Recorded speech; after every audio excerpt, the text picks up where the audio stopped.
Hey, it's Matt from the WP Minute. The live stream is starting soon. Just some housekeeping reminders. Don't forget to like, subscribe, and share the YouTube channel. And if you're a podcast listener, head on over to youtube.com/@WP Minute Podcasts or search for WP Minute in your podcast apps and subscribe and follow the WP Minute podcast. There are two: the WP Minute, short form, freelancers, agency. Great for the person who's on the go, who doesn't have the time, hosted by Eric Karkovac, and WP Minute Plus, which are longer form interviews and discussions for WordPress agency owners. This season, we have a whole new show. It's hosted by Kurt Von Onen and Toby Crines, two WordPress agency owners with combined 100 years of experience in the WordPress space, talking all about what it's like to run a WordPress agency these days. Go ahead, subscribe, follow, share WP Minute. Let the world know, and head on over to the WPMinute.com/subscribe to join that newsletter. Let's get into the live stream. Oh, Mark Szymanski. Let me tell you, my friend, I put 100% grade A production into everything that I do. Welcome back to the live stream, brother. Thank you for having me. It's always a pleasure. Some might say you're lost and trying to find a new way in your halfway mark of 2025. You're still a content creator, right? We're still going to see you on these live streams. Like, give us that elevator pitch. What's been happening recently? I'm not going anywhere, bro. I'm here to stay. Good. I'm here to stay on the internet. Yes, you'll continuously see my face. 100%. I think we saw some kind of tweet storm from you the other day, and Kevin Geary said, "What now?"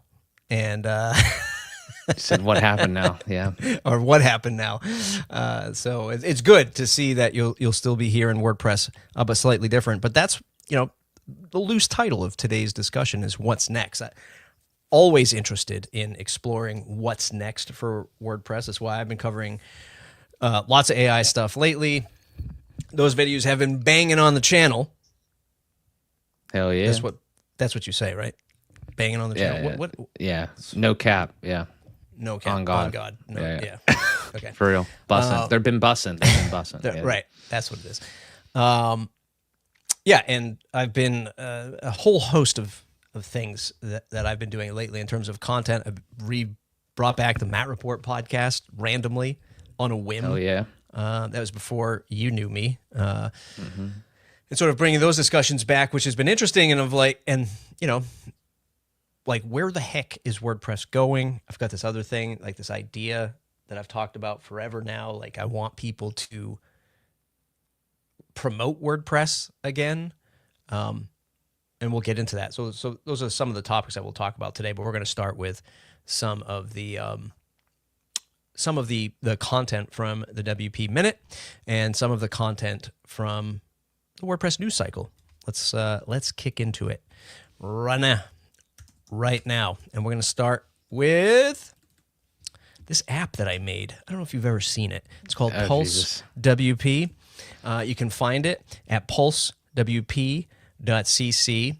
I vibe coded this. I was thinking that you and I could actually do some vibe coding today, since you said that you really haven't gotten into it. And I was like, oh, maybe I can teach him to ride his bike today.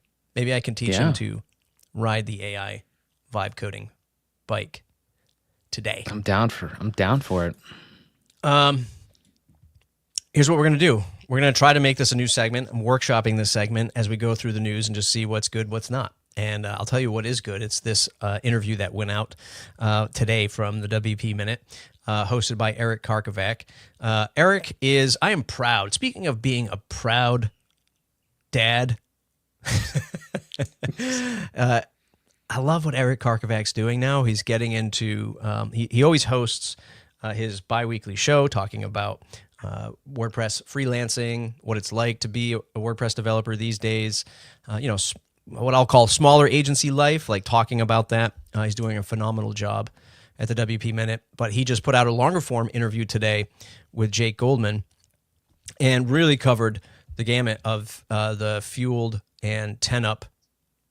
Well, of course, it happened years ago, but now sort of 10up is going to be just the WordPress flavor of choice when you go to Fueled, and Fueled will be just the umbrella agency at this point. So great conversation. Jake talking about AI, how to compete in the WordPress enterprise space was fantastic. I'm actually going to pull some clips in a second. But you interviewed Jake a while back, and you saw him at PressConf. Any takeaways for you, like in the enterprise space? I know you haven't like specifically jumped into enterprise types of clients with your work yet, but was there anything that like really stood out for you when you saw Jake at PressConf talking about how WordPress compares itself to the enterprise space, or any standout stuff from the Jake talk that you wanted to highlight? Yeah, I think Jake was up there for a couple times. He's on the panel with Brad and Kim. That was a really good one. Just kind of see like the difference in, like markets that you're trying to hit and how you play your agency hand kind of differently in each one of those. And again, we, kind of it runs in tandem because Jake's been doing it for a while. He's obviously extremely experienced. He built that team. I think, again, kind of like putting all these things together from time Kevin and I interviewed him on WP Town Hall and then also in PressConf.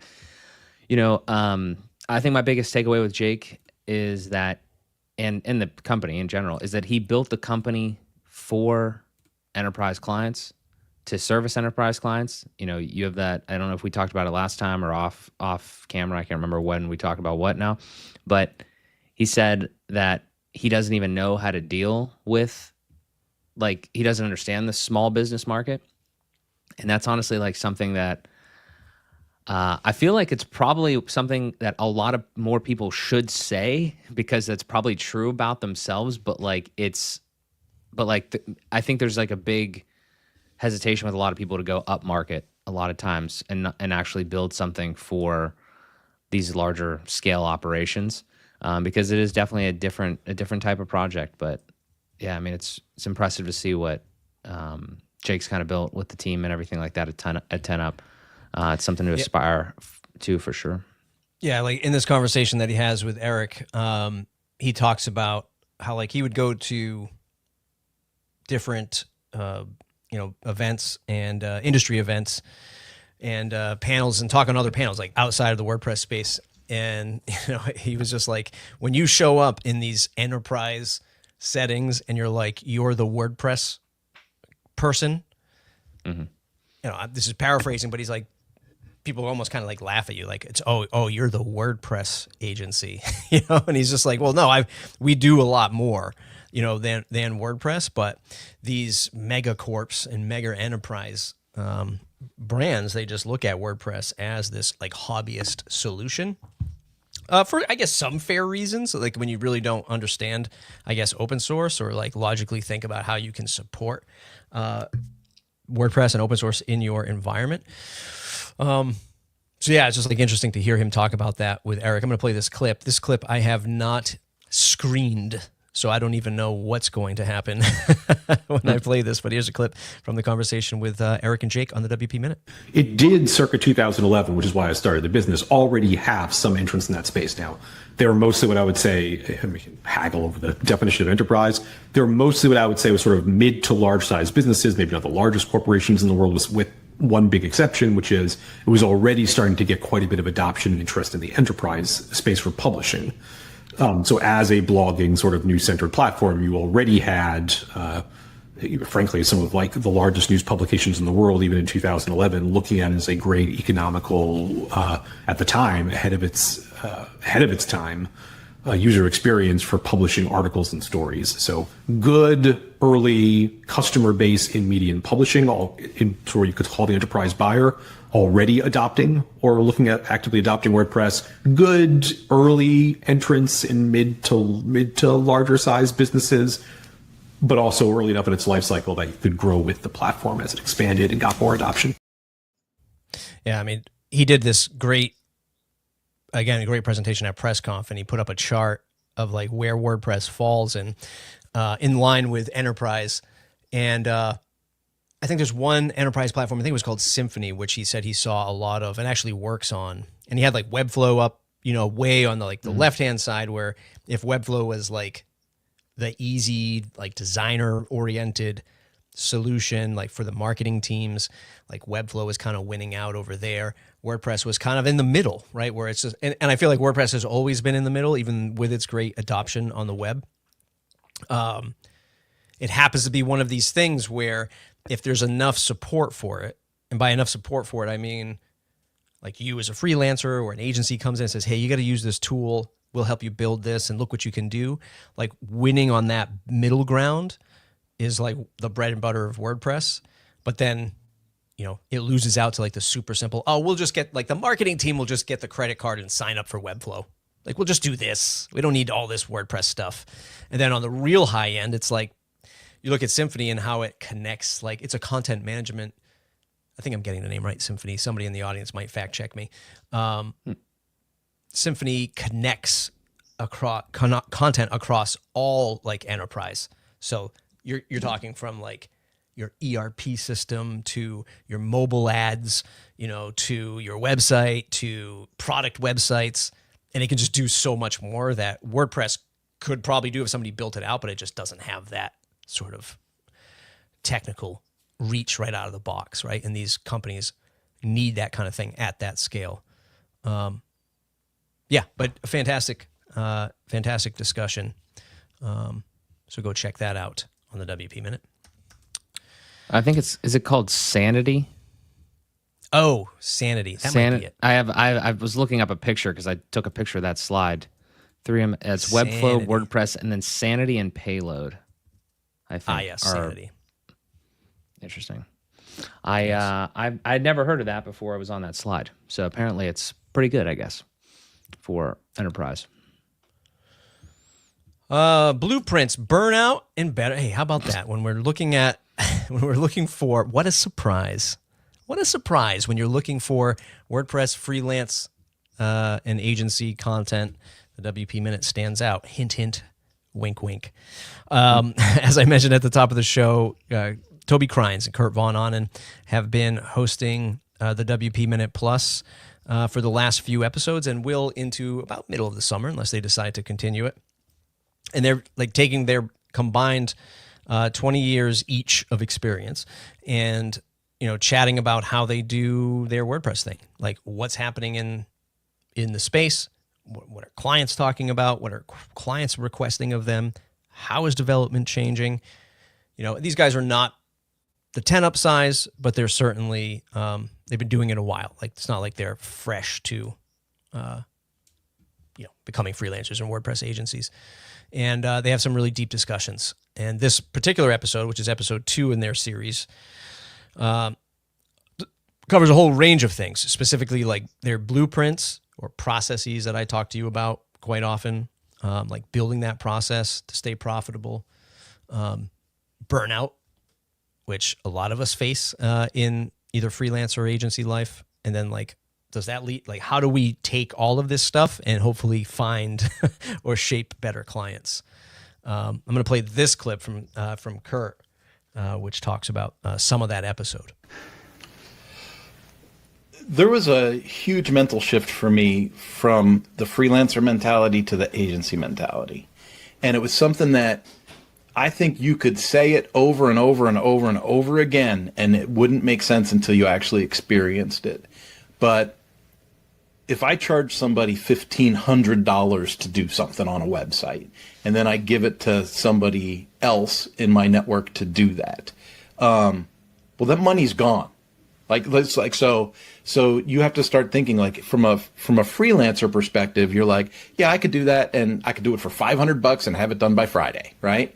But from an agency perspective, you have to think to yourself, if I got to pay somebody else $500 to have it done by Friday or Saturday or Monday, then I have to review the work, and then I have to, so that $500 task becomes the $1,200 or $1,500 task. And I think a lot of freelancers miss an opportunity because they could be billing at more of an agency rate so that when they're ready to expand, they already have the funding in place to handle it. Yeah, I mean, some people say fake it till you make it, but I think it's seeing some of that value, right? Seeing some of that value early on. And this is something that I think it's fair to say, like you might wrestle with that, right? Sometimes, right? Seeing like what you're worth, and then you're like, my God, I'm in the thick of this project, and they only paid me whatever. They only gave you 3 zeros at the end of the paycheck, where it should have been 4 zeros at the end of the paycheck. What do you think about building up that value early on? How do you go about that from project to project? I think it's probably one of the biggest causes of burnout is when you feel like you're really busy and you're also feel like you're not making enough money. So I've definitely been there. I've been there, I would say, like relatively recently too, and not just in agency, but in content stuff. And it's like, yeah, I mean, you pretty much have to start, like Kurt put it well there. I mean, you have to start thinking of this as like, okay, if I was going to have somebody else do this, even if you're doing it, you kind of have to be like, you have to wear 2 hats of either the CEO or salesperson or whatever you want to call your one self. And it's like, okay, well, I'm going to pay myself to do this, even if you don't have other team members. So you kind of have to take that approach. I think one thing to look out for there that I've run into is you also, like, you want to do that because everyone wants to get paid more money. But if you're accustomed to charging very little, you do have to be comfortable with saying bigger numbers, and that just comes with more reps. So you have to say like, oh, this is going to cost $20,000 with a straight face rather than maybe the $5,000 that you were saying before.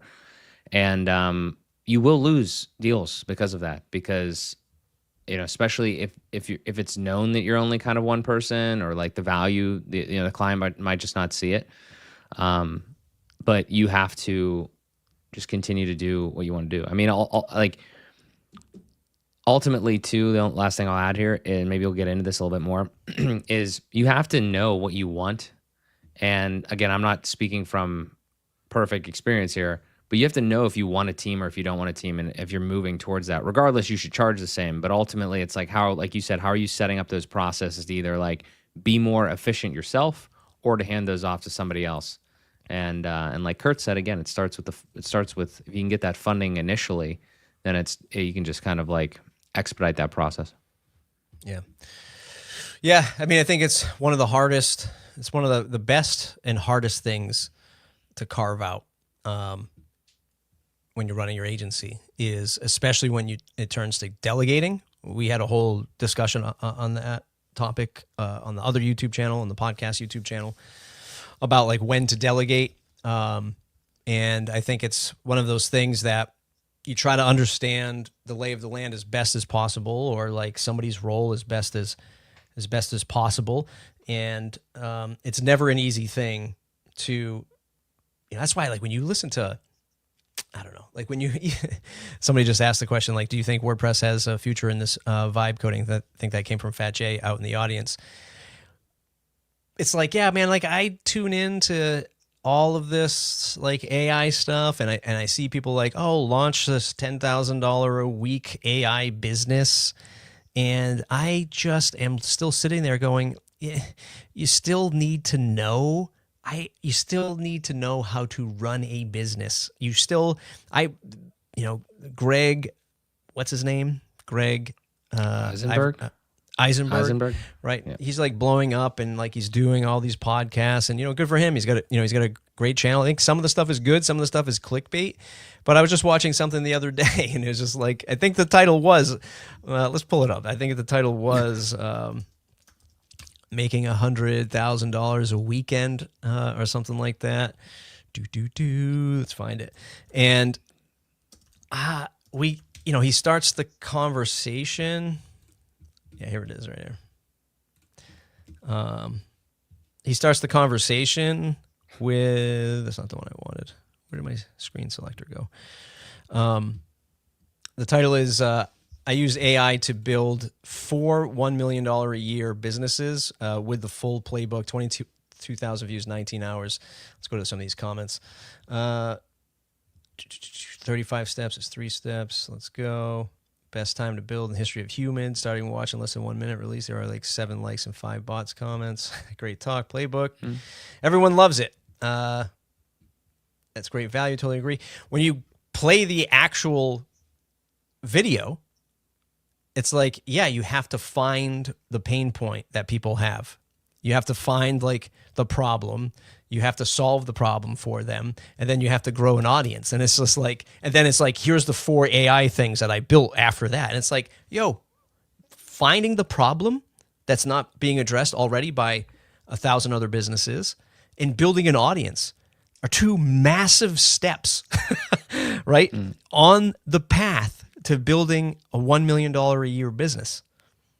Yeah, the AI stuff is making it easier to build these things. I'm like kind of proof of that. Like I'm building things, but like I still need to, like if I were to try to turn any of these into a real business, AI is still not solving that. I don't know why I went on that tangent, but that's a tangent.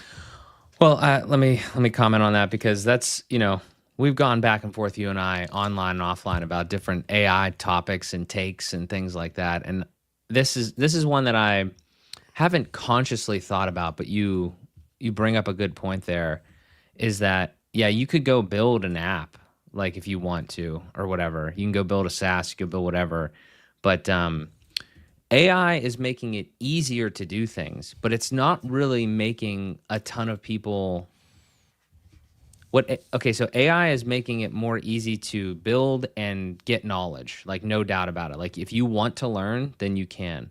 But the trouble is that what it can't do is like literally change humans quickly, like over time, maybe over a long enough period, like it would, 50 years or something like that for evolution to actually take place. But like it's not changing people that rapidly enough where they're able to be like, oh, I'm a business person now. Like I actually care about learning now. I am like actually going to have the discipline to learn and try things every single day and actually learn business.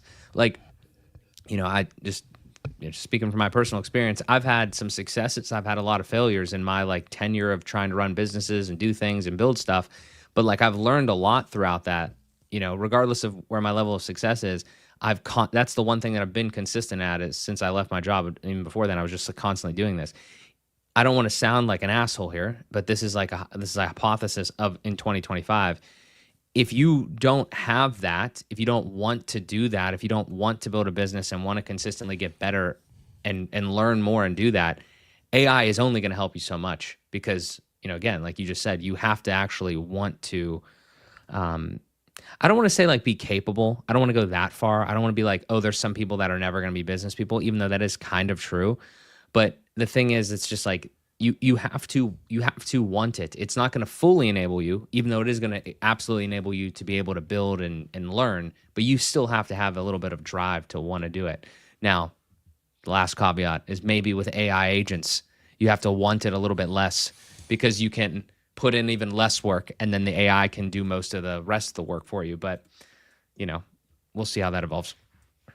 Yeah, I mean, I think to answer the question that came in about the future of WordPress is like, I still think that, yeah, again, we've talked about this in other shows. Like, I have no prediction up to 10 years of like what the landscape looks like in tech, let alone WordPress, or the internet, let alone WordPress.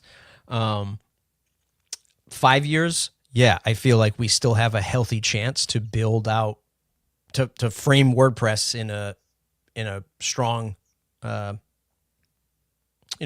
build a strong case for using WordPress moving forward, with the fingers crossed approach of like, which I guess we can talk about in a second here. Well, let's dive into this before I go down the whole answer. So one of the articles that came through, and what we're doing in today's conversation for the folks who have been joining in, we're talking about what's next. We're talking about what's next for WordPress, what's next for hopefully AI, as we all kind of like traverse this landscape. This isn't something that I think anyone can definitely say this is what's happening, because I feel, which I talked about in one of the recent episodes of the Matt Report, I feel like things are moving so fast and changing so quickly that no one can be definite. And my only definite is to have conversations about it with your peers, your team, your competitors, air quotes. I don't feel like there's a lot of like that competition feeling in WordPress, but have conversations with them because everyone's feeling the squeeze, but most importantly, have the conversations with your customers. We might be heading to a world where the biggest challenge is getting the customer, and you might be on a path to just find somebody to pay you for anything. Like, I'm Mark Szymanski, be my customer. I'm going to sell you a website or I also do massages, right? Like this is the, You weren't supposed to tell anybody that. This might be the world that we're headed in, like where the ultimate thing that we're all competing with is just getting someone to pay us for anything because of AI. But before we go down that deep, dark rabbit hole, Automattic resumes WordPress contributions in a surprise move after 5 months pause. This is an article over from the repository. Automattic has decided to resume its contributions to WordPress after 5-month hiatus, a move that comes in response to stalled progress on Gutenberg project for growing concerns within the WordPress community. I mean, this is good. I'm happy about this. You know, I'm happy about this. This is good that it's that they're reinvesting. I've always been a cheerleader to have Automattic survive and thrive and be the face, the corporate or the enterprise face, whatever you want to say, of WordPress, because I think they're the ultimate leader for WordPress, and I want them back in the saddle. I want them back in the. I realized I didn't have the screen up. I want them back in the game, man, and it's good to have them back. I mean, I think we saw the announcement of the AI team. We saw Ann McCarthy back, although she was probably on sabbatical, I think. I believe, yeah. So now, like, she's back, but it's good to see that they're going to resume contributions.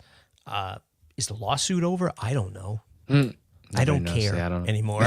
You know, like, I don't care. It's old news. But I mean, it's just like, let's get this thing settled and let's get this thing, you know, moving on again.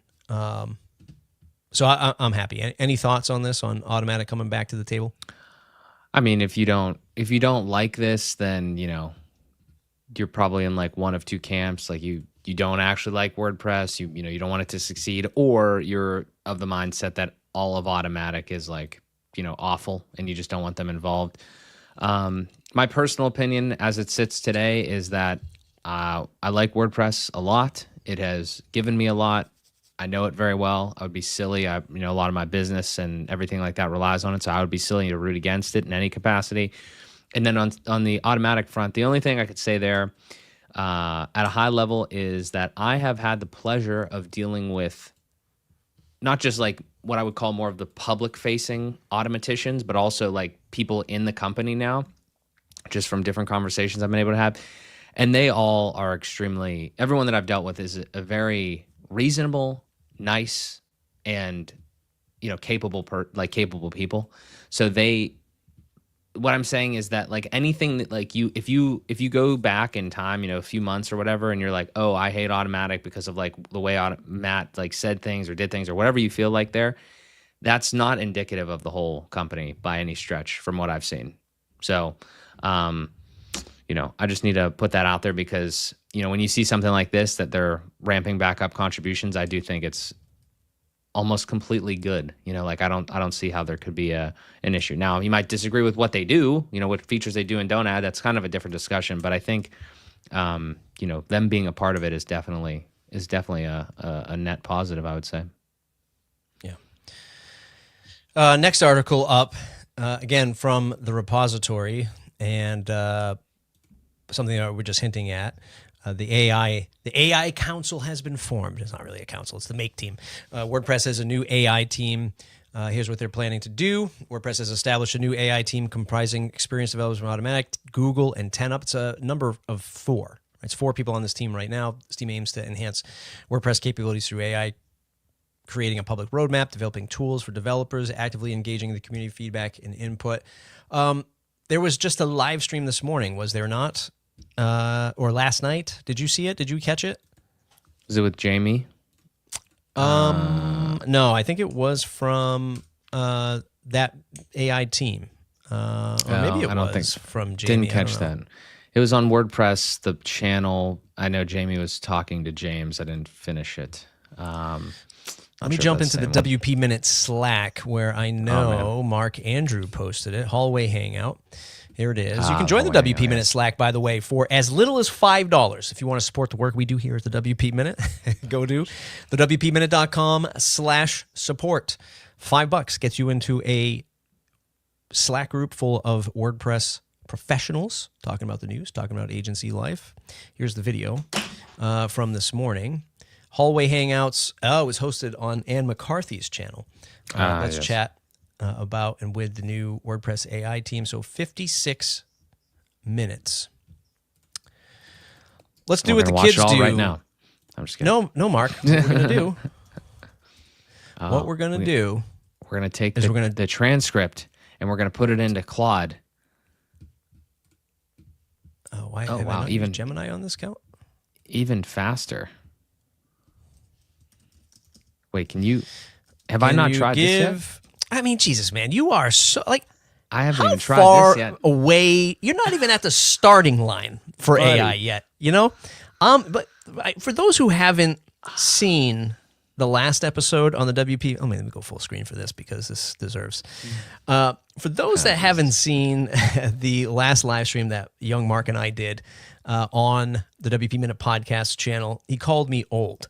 He called me old. He called my thinking. It was in the lagging. most endearing way This possible. guy hasn't even seen Google Gemini. He's an Android fanboy. I use it all the time. It's on my smart speakers. I didn't know you can just put the link in though. I didn't know that. I should have known that, I guess. I normally copy the transcript. This is going to make my workflow way better. Wait a minute. This is not the one. This is not the one. Why isn't... This guy's over here vibe coding in between topics. Just, you know I think what? you could. Is there a summarize? Isn't there a summarize video button on Hallway Hangouts? No. On YouTube? No. Maybe if I'm on my premium account. I'm not on my premium account. Lacking. It doesn't.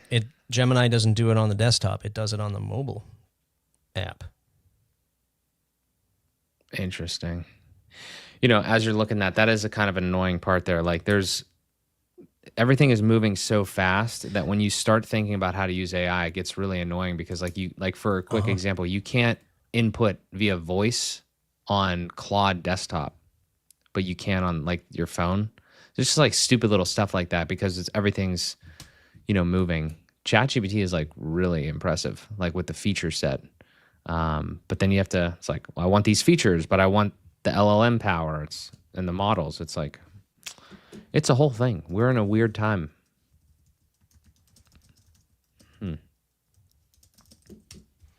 Yeah, I wish it doesn't work on desktop, and it only works on.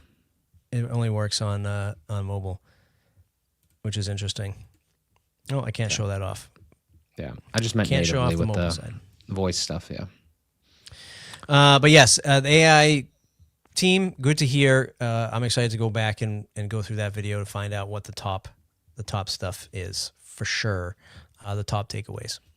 Let's go to the next article. And listen, I'm not done promoting the WP Minute stuff because, gosh darn it, I feel like I do a lot of work here, and people are going to see it. This was episode 1, Emotionally Unemployable, Agency Life with Kurt and Toby. Here's a clip from Kurt talking about employee to entrepreneurship. There's so many times where I'm like, man, I should just go get a job. And then I got to tell you, over like the last 3 years, Toby, I have become emotionally unemployable. I live in Hutchinson, Kansas, and there is a job in Hutchinson, Kansas right now that multiple people have tagged me on Facebook for like, you need to apply for this. You would be amazing at this job. This city would be crazy to not hire you for this job. And then I think about it, I go, I should probably apply for that job. And then I think about it and I go, answer to a board of directors. Right. Yep. Hours in the office, events after hours, away from family, right? And travel to other cities for events, representing something that's not my own, right? And then I'm just like, man, forget it. Like, I'm not signing up for that. I'll volunteer and I'll help whoever takes that job, whoever gets that job, I will volunteer and I will help them with projects and events, but I'm not going to take that job. The WP Minute Plus, search for it in your favorite podcast app. Look for Toby and Kurt bringing you some great WordPress agency content. Sounds like he'd be your best friend, in fact, Mark. I love Kurt. Kurt knows I love him. Yes, 100%. I'm using that from now on. Emotionally unemployable is a fantastic way to put that. Yeah. Yeah. That's exactly how I feel. I listen. I think I think you should get a job. I think you should get a job. Let's throw up a poll in the audience. If you think Mark Szymanski should get a job, say job in the chat, or say golf. If he should stay a solopreneur. Listen, I think I agree with Kurt, and I think from the side that bothers me the most, it's not, I don't think he was saying this, it's like, it's not the hours or whatever being spent, but yes, it can be tough to be at a job that you don't fully believe in and want to represent that brand, right, or product. That's the one that would be tough for me to like really to really stick through, is like, man, do I want to do it? It's not even like, okay, I have a boss or whatever. I mean, unless the boss is, you're not getting along with the boss, okay, fine. I mean, if you're getting paid, whatever. But I think like if you have real issues with like, man, I don't really like this product that I'm working on. I don't like this customer base. Like, this doesn't feel fulfilling. I get that. Like, that would be the biggest rub. But I think you have a chance to like pick that kind of thing before AI takes over everything. I don't know. Nah. You just don't want to. You just don't want the job. Well, no, it's not that I don't want the. No, I would just describe it differently. Like what you expressed there is like, yeah, that would suck, not believing in it or whatever, or not liking the customer base. Hypothetically, depending on your role, maybe you have some effect on that. Like, oh, I don't like the product because it doesn't do this, then we can, push for this. Maybe. The bigger problem for me is I don't want to be controlled in any sort of way. Like, I can't do that. I do that to myself enough as of recently, which has kind of caused a little bit of my mental reframing that I've had to go through. So there's a 0% chance, like, so if I had a job, which, you have a job, right? Like, if I had a job right now, I would be constantly thinking, is anything that's coming out of my mouth, is anything like conflicting with what they would want me to say or not say? And I just can't handle that, because I already do that enough in my own mind because of like things that I'm thinking about and trying to be authentic, but also like manage a personal brand and reputation, that there's 0 chance that I could add another brand that I am not like fully loyal to and just pays me money. So I would rather be less wealthy and less well off than go deal with that. Now that's me saying that at 29. I just need to fully lean into that and fully figure that out as I continue my life here, because life will change, obviously, as you know, in the next decade here. So it's different. So I'm empathetic to that, and I'm happy that I have the wisdom from other people. But ultimately, yeah, I'm emotionally unemployable, just like Kurt. Just like Kurt. All right, going back just till last week, WordPress has the new AI team. Anything else come across your radar that you were like, oh, this was interesting. This really impacts freelancers. Did anything happen in the last week that you found super compelling? In WordPress or AI or general? Whatever, like anything that you think is going to impact like the way that you're doing your business or working with customers. Not like I don't know. I mean, AI. I mean, the AI thing just literally changes every single day. So I mean, you could probably pick anything out from there. But I would say that like WordPress seems like it's. I'll try to like combine a couple topics here. WordPress seems like it's kind of like rejuvenating a little bit. You got EU coming up this week. There's a little bit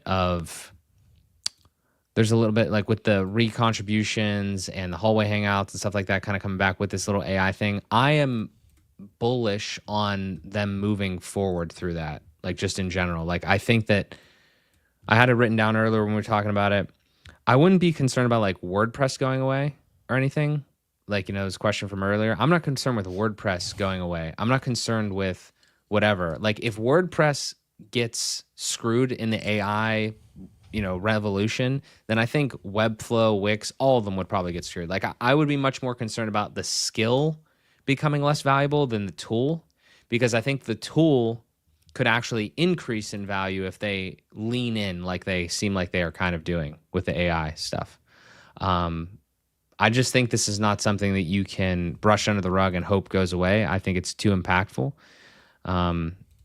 And that's kind of, I'm honestly, just to combine all that, I'm bullish on where it's going, just on kind of the beginning things, the beginning initiatives. But we'll have to see. Like everything, you can have an initiative, but what does it actually end up looking like, being, and really resulting in? Obviously that's the hard part. I was just looking for to see if they were addressing any of that in Jamie's video with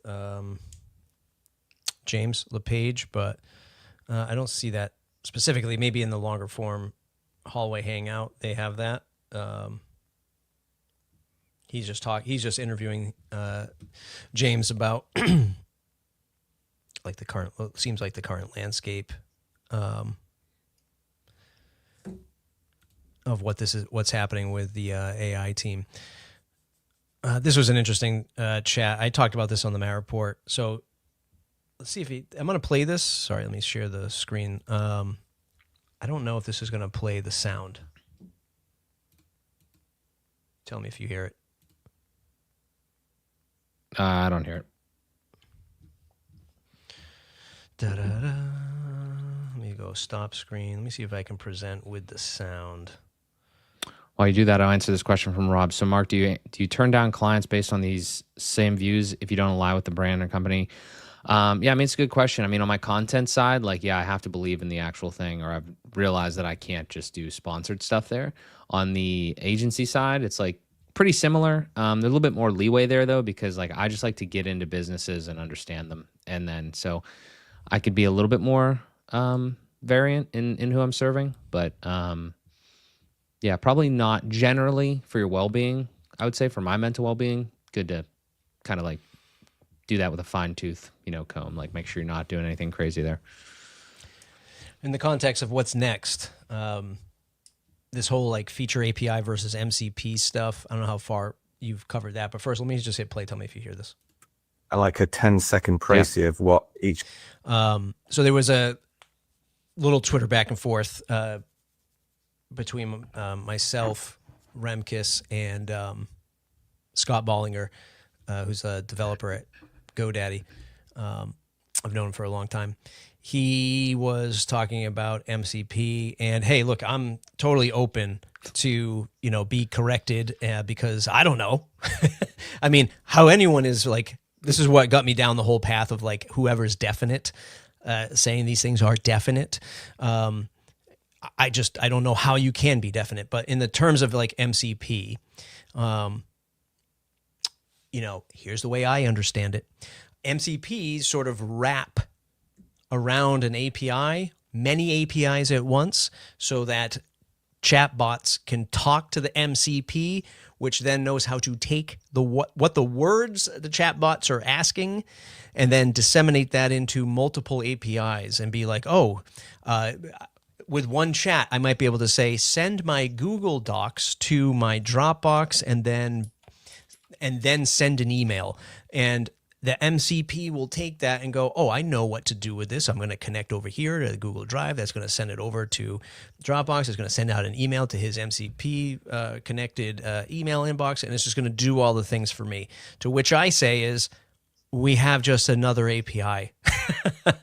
This is just a concept of saying, I need this thing, give it back to me or go do it. And yes, I know MCP is much greater because on the other side, instead of just this one-to-one relationship, we have AI that's able to do these things. But here's the issue that I have, is it's not an open standard, right? This isn't a protocol. This isn't HTTP or SMTP or FTP, where these things are there and exist as protocols for the internet to work. the biggest issue I have with the APIs is access, control, rate limiting, cost. Like, this is yet just another layer on top of data and access. I've been thinking about this for a while because I'm curious, like, just like RSS was tried to kill off by Google, APIs are next. I mean, they have been forever. Look what they did with Twitter, right? Twitter was great because you could bring your own app. You could access that data. And then the whole world woke up to like, oh God, this data is super valuable. And they probably knew it all along. They just need to get to critical mass. And then you get to critical mass and they go, all right, we're going to shut this API off. Or you're going to be like Twitter and say, now it's $10,000 a month, right, to do this thing. And all these social sharing apps and all this other stuff no longer have access. You can't build your own Twitter experience. It has to be that experience. You can't get that data off unless you're, the government or the DNC or, any other like massive political party who has access to all this data. You can't get it without cold hard cash. And I just see MCP as like, okay, it's another thing. It's just another thing that's going to be rate limited and controlled. Here's the quick definition. I won't play this whole thing, but here's how they talk about it. Jamie Marland and James LePage. Each of those things are before you say what the differences are in a technical way. James, off you go. Good luck. I'll do my best. Okay, so MCP is Model Context Protocol. This is an open protocol and standard, so it's important to focus on that. It's a standard. It's not a technology package that's built in Python that you go and install. You can build things around this standard. And what the standard does is define how software can expose functionality to AI in the simplest definition. It's a standard, which is an agreement between other people. So you have the ability to define tools, which are ways that you expose, hey, you can do this, or you can read this on my piece of software. You can look at the piece of software as WordPress. And then you also have the method of providing those tools to the client, which is something like Claude or Cursor or another AI agent, for example, that can then read those tools and use them however they want. And it's up to the folks building the actual systems to implement the protocol properly and to build the actual agents and the tools and everything that comes with it through MCP. So it's interesting because it's an open protocol. It's a very new. I don't think it's a protocol. It might be a protocol for AI, but it's not. And hey, somebody correct me if I'm wrong. It is not it's not an internet protocol. In other words, you won't be able to build on it and have access to all of these systems. Like HTTP, you access websites. Servers run through HTTP to serve up web pages. Like, it is the bare bones of communication on the internet. The MCP is going to have this open standard to which Google can come in and play with it, play nice with it. Microsoft can come in and play nice with it. But at any point, they can just pull out. So, or limit their control. Go ahead. So 2 things. First of all, I know you're a professional vibe coder. Right. James LePage has been doing this for a very long time, so I'm going to have to defer to him. Although I do love your hypothesis and analysis. So if we actually want to answer this question, maybe we should just do this live and fact check it with the AI. Maybe that would be an idea. Sure. So do that. But while you're pulling that up, I'm going to be the black-pilled guy that, regardless of who's right, who's wrong, what the actual definition is that we're going to find out here, I think the other discussion is I don't think any of this is going to solve. It's actually probably going to, it may worsen or keep the same, the idea that you were expressing before, where like, hey, these guys know how valuable this is. Imagine the data thing you were talking about earlier, like you didn't know how valuable the data was until you realized it was valuable, and now you're like, okay, well, we're going to make money from this. To me, I'm not saying that's necessarily right, but that is like extremely typical of like just any sort of capitalistic business practice. And me, I'm kind of like a business guy. Like if I bring value, I would like to get compensated for that. So I haven't fully wrapped my mind around that every single aspect of that. But just to kind of summarize, like if that's going to be something, it would be nice if that's open, but I do think it's probably going to get somehow, hijacked, just as like the other examples that you gave, like RSS or anything else, just because that's typically how it goes. Somebody, you've mentioned this too before, one of these companies is going to win, like whether it's Google or whether it's OpenAI or whether it's Apple, if they finally come in and do something at some point, like somebody's probably going to win. So MCP, Model Context Protocol, is an open standard protocol similar to HTTP that standardizes how AI models connect to external tools and data sources using a client-server architecture. So what are the downfalls? So even if you can, if there's a standard to talk to through the MCP, you're not talking to an MCP, you're talking through an MCP. The MCP is now saying, I have your request, let me send it to the other AI systems in this. If these other AI systems are not in it, then you simply don't have access to it. Let me ask another. Go ahead, finish. Go ahead. No. So I just see it. I see it at that point where, and I'm probably breaking this down. I'm probably being too harsh on it, but everyone's just like, MCP is the answer. I love MCP. This is going to be so great. Yeah, man, it's cool. But I thought open APIs to Twitter was cool, and then they shut that down. Same thing with Facebook, right? Like, yeah, this is all cool until they go, okay, no more access to this data. Or now we're just going to, oh, you want that request? Oh, look at Zapier. Same thing. Fantastic tool. But the prices keep going up. Why? Because they're getting squeezed by API endpoints on their side. And those people are going, hey, man, you sent all of this API requests. We're going to up your fees. Now they're going to up the fee. And so it's just like this race to like, now you're just charging for access. And I just see MCP as another layer to that. So everyone's so excited about it. Yeah, it's cool until everyone gets the bill for it. And we're like, holy shit, it's going to cost this much money? Like, whatever. All right. Well, a couple things there. I'll save my other question for a second. I mean, the point there though is like, I don't personally know a different way how life works. Meaning, like, okay, so yeah, I get it. We're paying for, in the Zapier example, like we're paying for Zapier. Okay, great. Well, Zapier has to pay for the API access. Well, okay. Well, the API people have to pay for the resources for people to hit that API, don't they? That's definitely not free, right?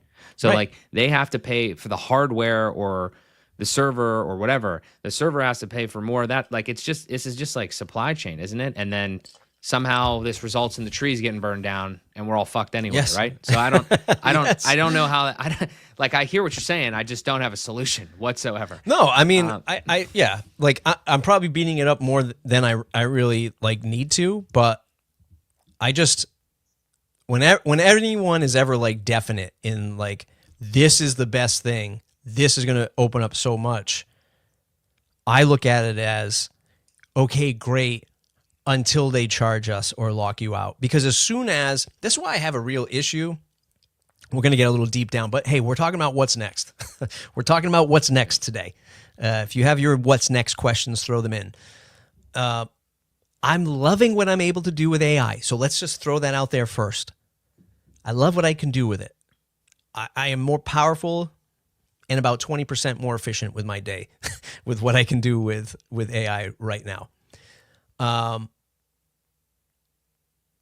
I an environmentalist? No. Do I feel the trees burning every time I do something? Yeah. I'm kind of just like, wow, like what's happening on the other side of this, right? Like this is crazy of like how fast I can do things. Like how much power am I, this one idiot, using on the internet?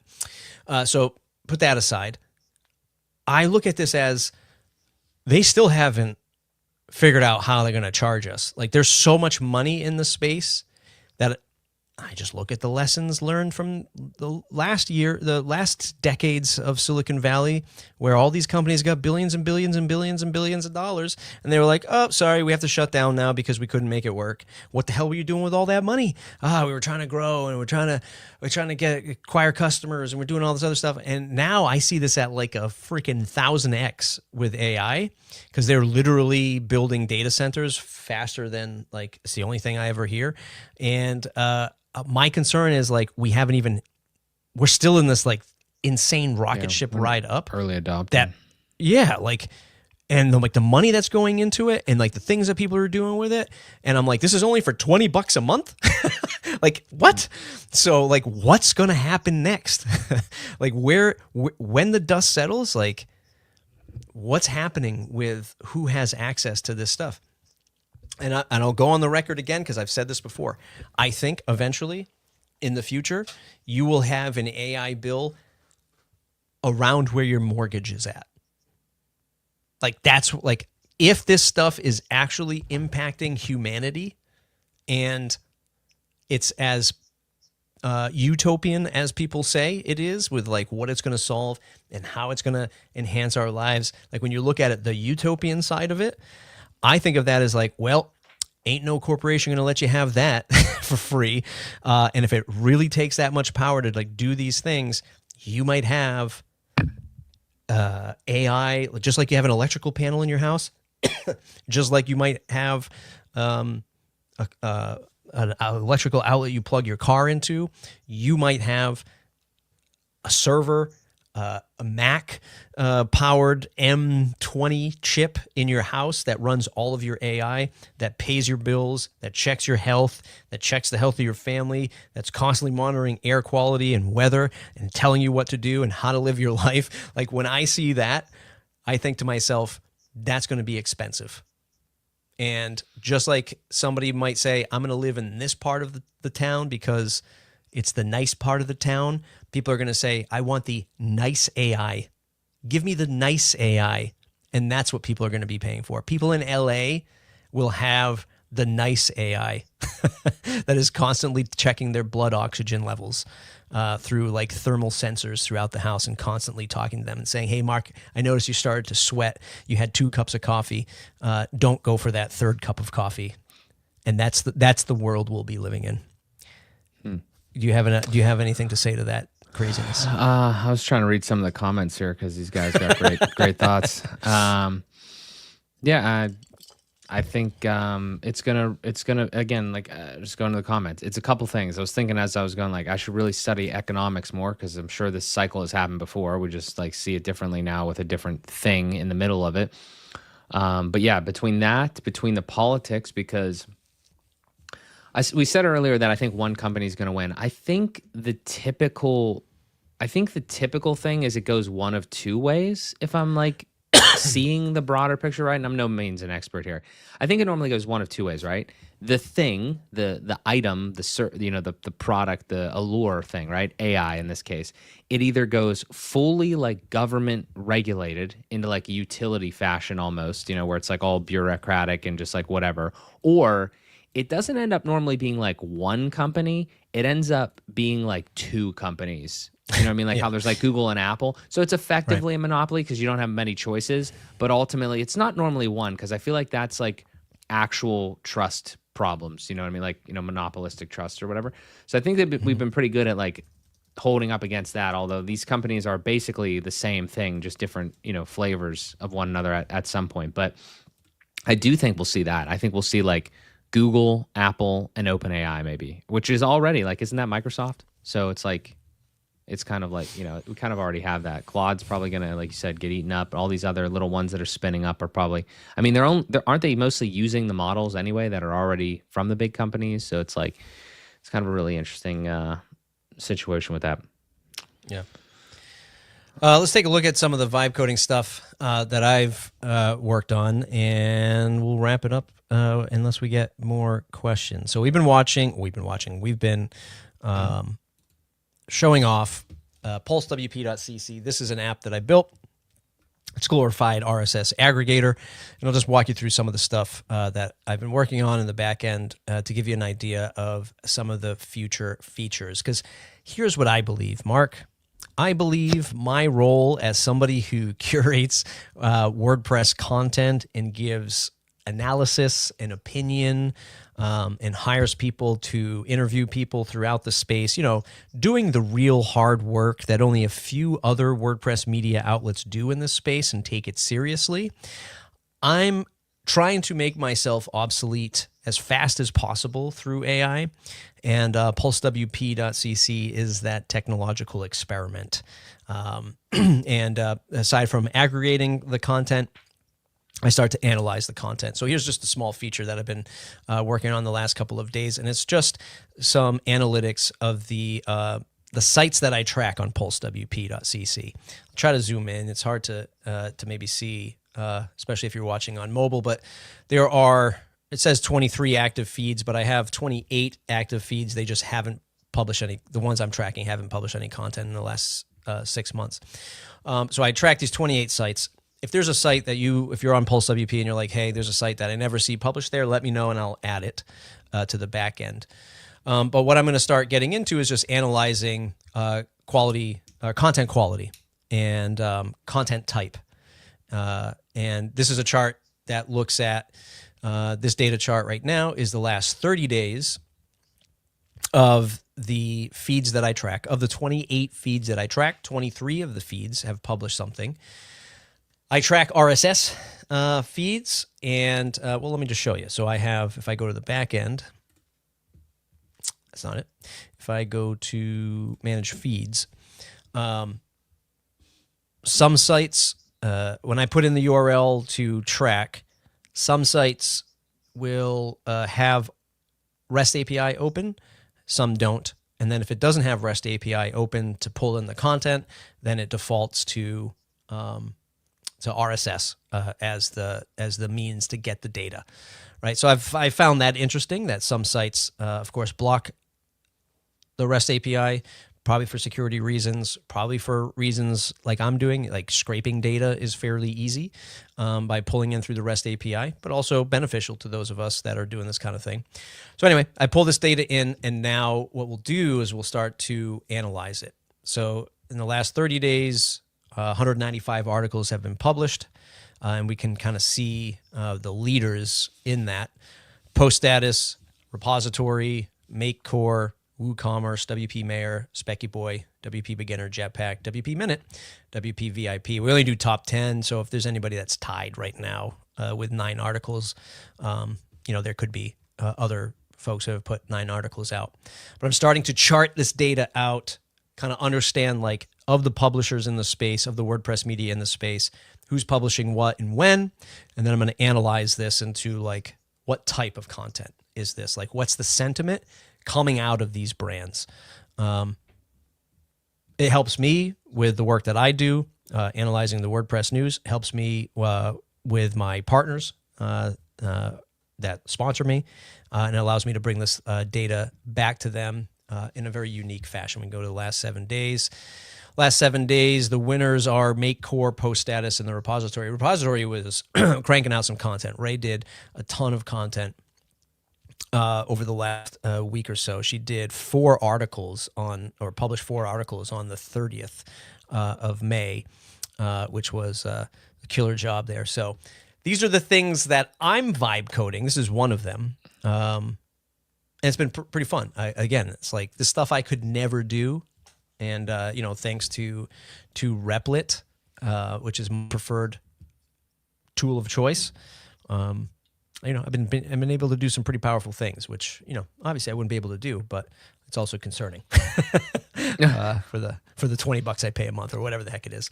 Is your idea for this to bring this into the front end fully and like have people like look at this, or what's your plan here? Yeah. So like right now it's just in the back end because I'm still just developing it. But yeah, like I'm going to have some of the analysis up front, and the other analysis will be behind the scenes, that I'm processing, which help the members of WP Minute.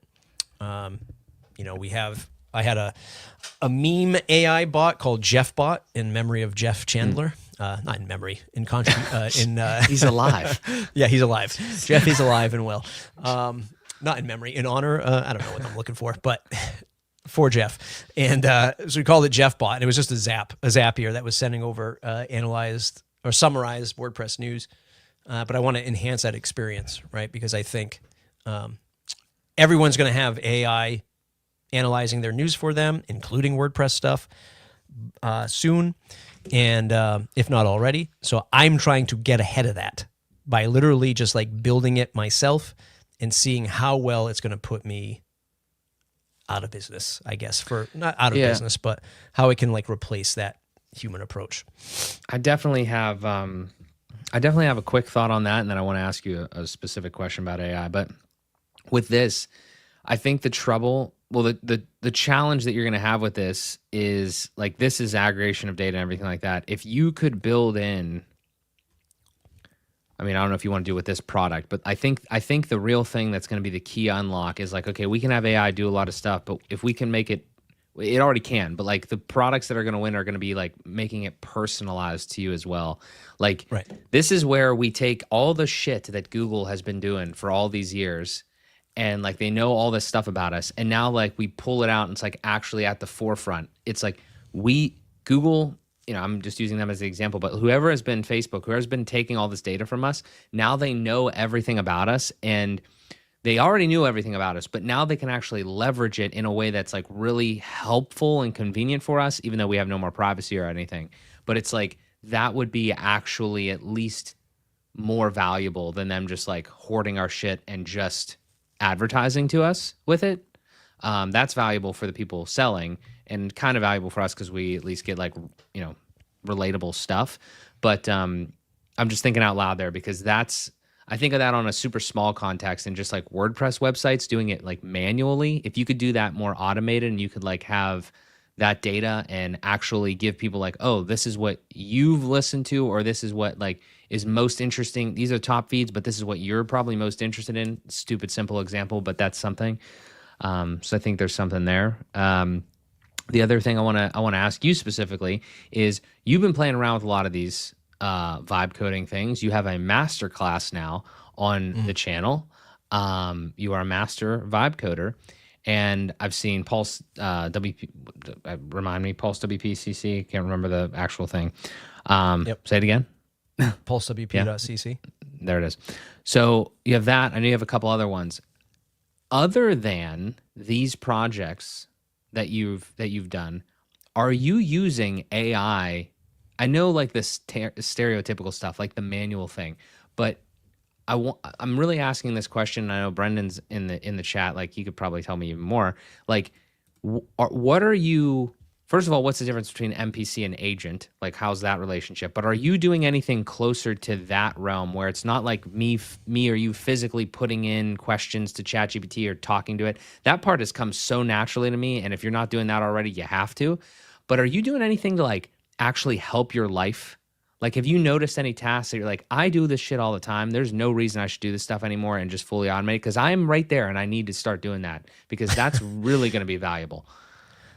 Yeah, no, I mean, not for my life. There are some things I'm doing that I can't show for Gravity Forms, which help us with our marketing that I've built, which is more autonomous, right? It just works without me having to like interact with it on a day-to-day basis. It's funny, like if I go, it's funny you bring that up, because I was experimenting. One of the early experiments that I made, I'm just looking at my phone because I want to pull it up. I set up a task inside ChatGPT. So ChatGPT has tasks that can run on a daily cadence. Yeah, I didn't try that yet. And I was just like, hey, is somebody going to use tasks to get their WordPress updates? And it doesn't show it. But literally, let me see if I just do ChatGPT, see if I can find the tasks in my. Yeah, right here. Are you looking? Yeah, go ahead. Well, I was just going to say, like, I mean, there's just so many things that I feel like I should never do again, because like they're just so silly. I have a list going, but explain your example. Yeah, so it's just like the original task was to keep me informed. Let's see if I can go all the way to the top. Yeah, so my original prompt is check on the most important WordPress news and summarize it for me daily. daily at 9 a.m. to send me these summaries, right? And literally every day for like the last week, the email because it emails you to, you can opt in to let it, I guess, email you to give you the alert.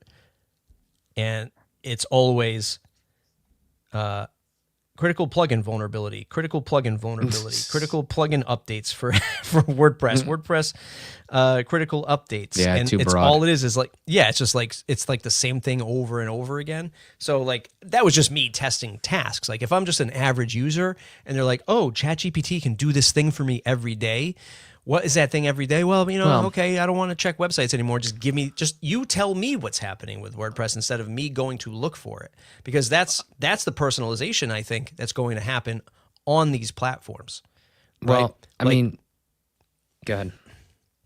Well, I just want to say, like, the one feature that I hate in ChatGPT, which I shut off, is like the memory side of it. I don't want memory in my general questions. I want memory in projects. So like if it's me talking about WordPress news and I have that in a ChatGPT project, I want you to remember like the questions I have, or if I'm like ideating on the business, keep it in memory. But my average chat, I don't want you to remember, because I don't want your answer influenced by shit that I've asked you in the past. I want to know the answer. Because oftentimes it will tell me, like the thing we talked about in the past, and I think I've showed this on the channel before, is like, what are the top WordPress podcasts? And it would say WP Minute is the top WordPress podcast. And then when you do a incognito search or whatever the heck they call it in ChatGPT, then it just gives you like the typical, like, it says the Matt report. And it doesn't list WP Minute because it just remembers that I've been talking about it for WP Minute. So it just gives me that answer. And I'm like, how is that any better than what Google does? Like, I don't want you to be influenced because you just yes me to death. And that's the part I don't like. That's an issue that I've heard people say is like kind of it's yes man. Well, you have to tell, first of all, okay, so there's too many things now because you got me going here. I don't know if this is inherently something that I did. I think it is. I'm just like, I feel like one of my best qualities is being able to communicate and actually like think and, in nuanced terms, right? And I think you have to have that or flex. You have to either, flex that muscle or build that muscle in order to use AI like the best that you can. Because like going back to your example, the whole, the tasks example that you gave, if you change that prompt, I know you know how to do this, but I'm saying like, it's not really like, we're at the point now where these developers of these platforms have given us 5 tools, let's say, like a number of tools, but those 5 tools can do shit that we don't even know yet because all of it is predicated on us, like the garbage in, garbage out thing. So if you tweak that, I know you know to do this, but again, just for people, if you tweak that prompt a little bit, your results go from like shit to incredible in, a short amount of time because of what you're putting into it. No other time have we ever had that issue. Like you could have like searched for something indifferent in Google, but it's not changing the outcome the same way that this is. So I'm probably somewhat preaching to the choir here, but that's why the real catalyst here is the fact that we have more. While we have more data and there's more stuff going on, we almost have simultaneously like more control over what is actually happening. But the trouble is like the delta between like average prompts and like extremely good prompts is, it could be really high. Like, I mean, because you have to put like a lot of work in to actually get exactly what you want, but it's way less work than doing it yourself. Well, yes, but it's also, that's now like this is my counter to like mass adoption is good luck telling somebody, average person, to craft a better prompt and become a prompt engineer. Like that's happening now because these systems aren't able to just like decipher that one message out of your head. Or even prompt to like ask you to like clarify. Well, like there's very few clarifying, and that's my issue. That lever should be turned up. They should definitely be asking more questions. Like, but if you ask it to ask you questions, it will. But this is the thing, like why? And that's another thing. Like I asked the question, like why doesn't it act like that? Because if you turn to a human and I said, hey, Mark, can you write that blog post? And I just walk away, you'd be like, whoa, whoa, whoa, what blog post? Like, I would like the blog post about 10 Up and Fueled. And then you'd be like, okay, well, like, where do I start? Well, there's this interview with Jake Goldman that you did, and just find out, like, write about it. And then you would say, you would start asking all these questions, and it doesn't. And I'm wondering why. Are you doing that because you want people to feel? Because I tell you, like, I think people also have to look at this stuff as a business and as a product.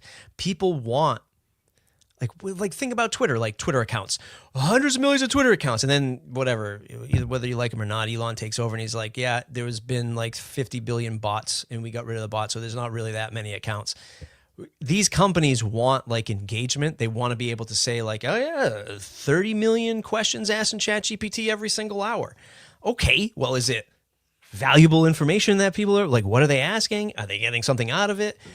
I want to know why like these things aren't really super helpful. Like you have to become a prompt engineer. Do I? Or is your system just too dumb to interact with me like a human? Oh, it's going to get better. Agentic AI is coming. It's going to think for you. Is it? Or are you just hoping that's what's going to happen, right? You know? It drives me nuts, like, when I start going. I mean, it's tough. The reason it's tough is because I don't have the same experience as, like, you're outlining there. Like, I think it actually is super helpful. But that said, every single time, this is my experience. I go on my phone or I go on here.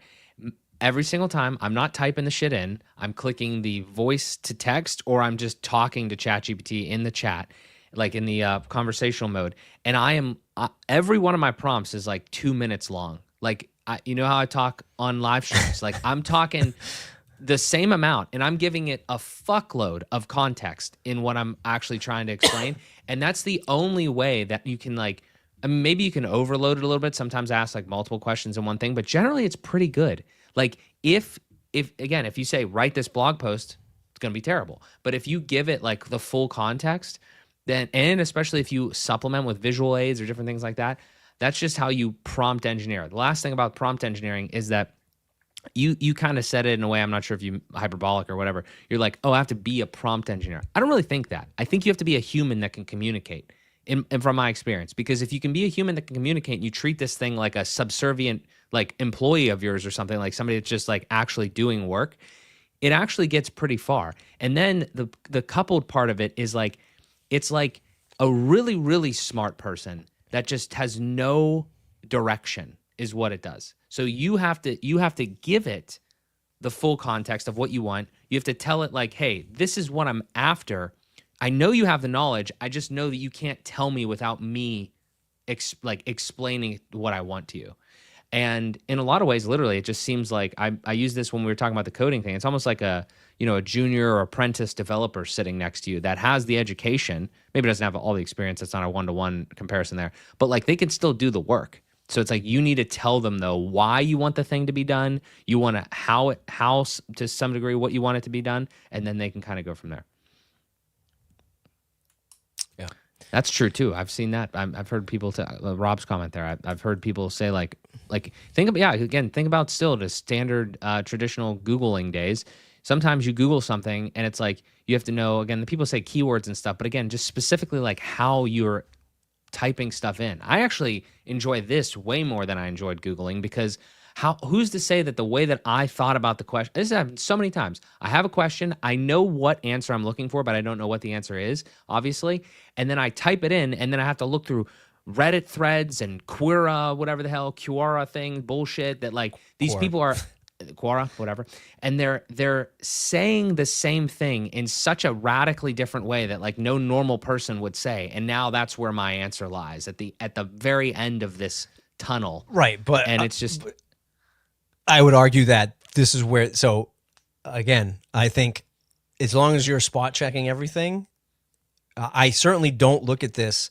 I'm not as, I guess, appreciative of the responses that I'm getting, because I see it as it just took all those answers from those sources and it's giving it to you. Well, that's a different topic though. I mean, I feel like that's like you're talking about how it happened. and why you're mad about that, not like the actual answer. Yeah. Well, I'm not mad about that. I'm mad that the answer isn't actually thought out by a smart person or like a smart person. It is an amalgamation of the results it has scraped from all of these sites. That's actually a really interesting question. Keep going. I'm gonna write something down. So like the yes man syndrome that it has is I don't know, I'll present a problem with my business and I will say whatever. Here's my revenue, here's the challenge, here's where I'm looking to go. And like the response, and I do this across multiple. I'll go ChatGPT, Grok, and DeepSeek on my phone.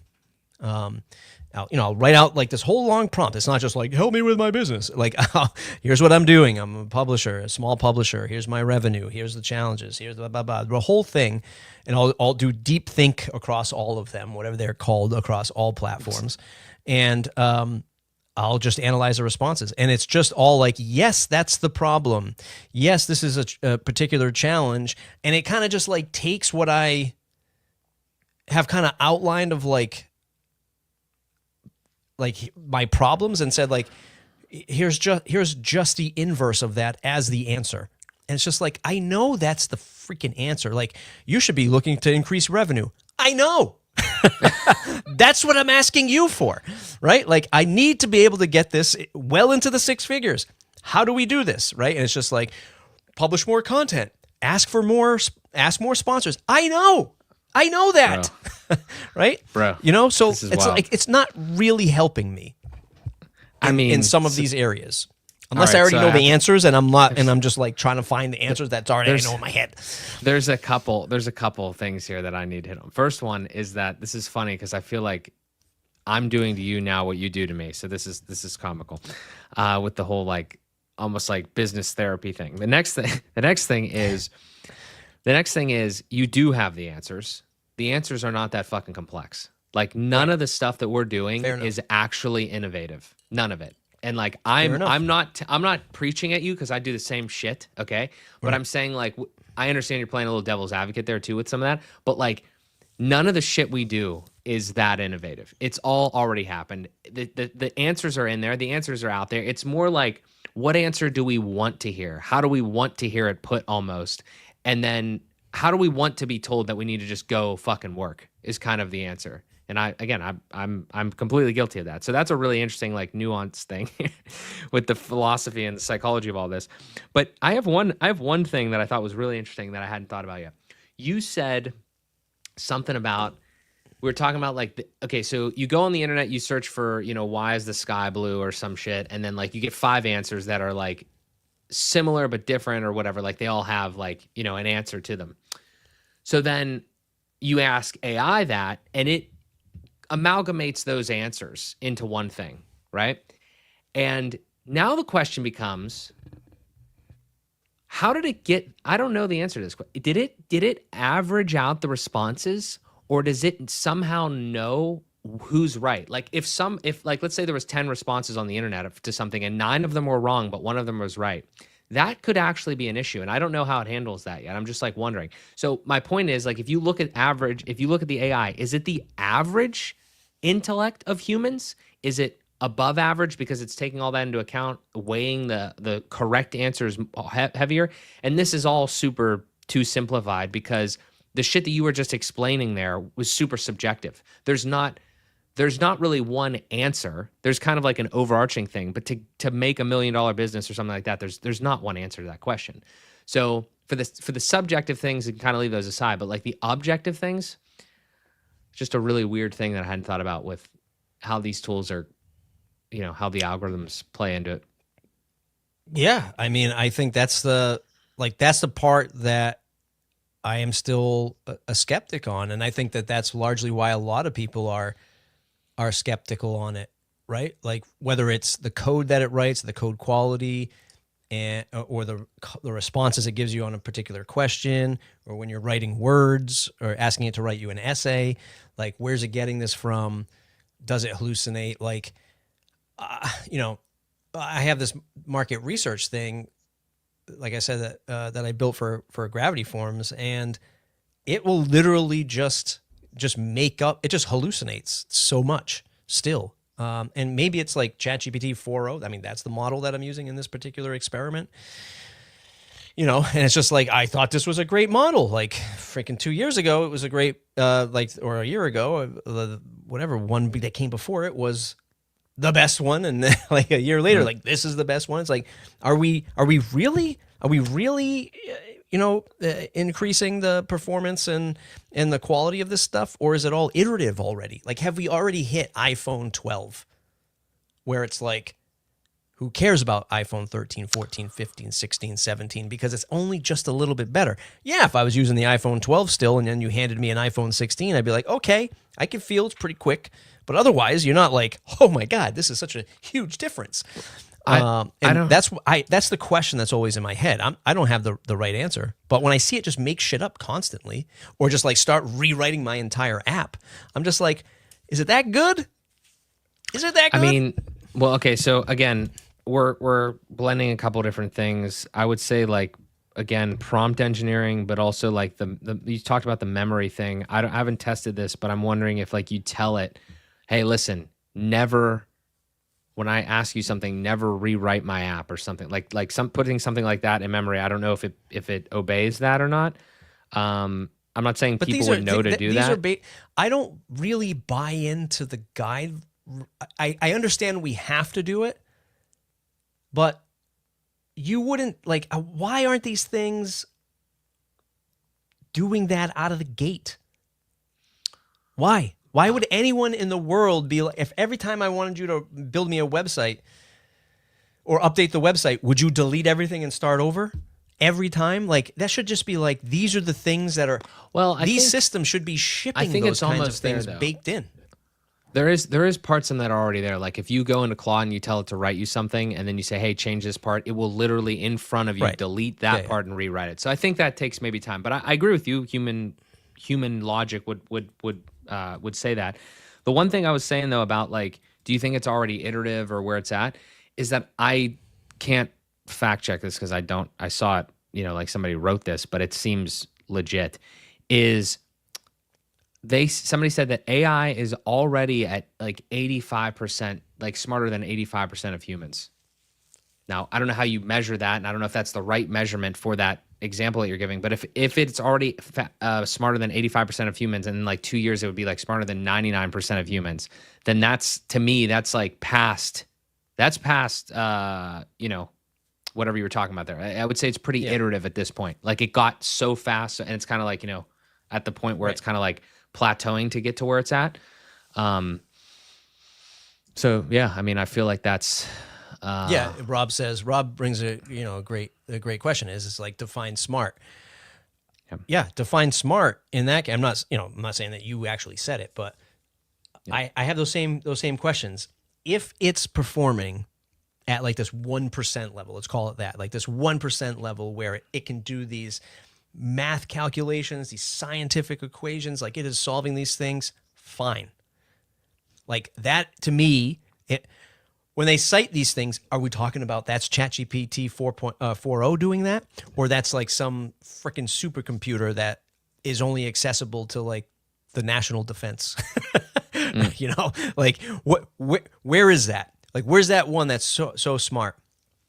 Yeah, man, like these things can calculate things freaking beyond fast. Like, this is obvious when I take a picture of my kid's 12-question math homework, and he's like, Dad, did I get these right? And I go, I don't know, go into the living room, I'll let you know in a second. And I snap a picture of it with ChatGPT, and I'm like, I ain't fucking answering like, I'm not going through long division. I'm 44 years old. Do you think I'm going to do this now?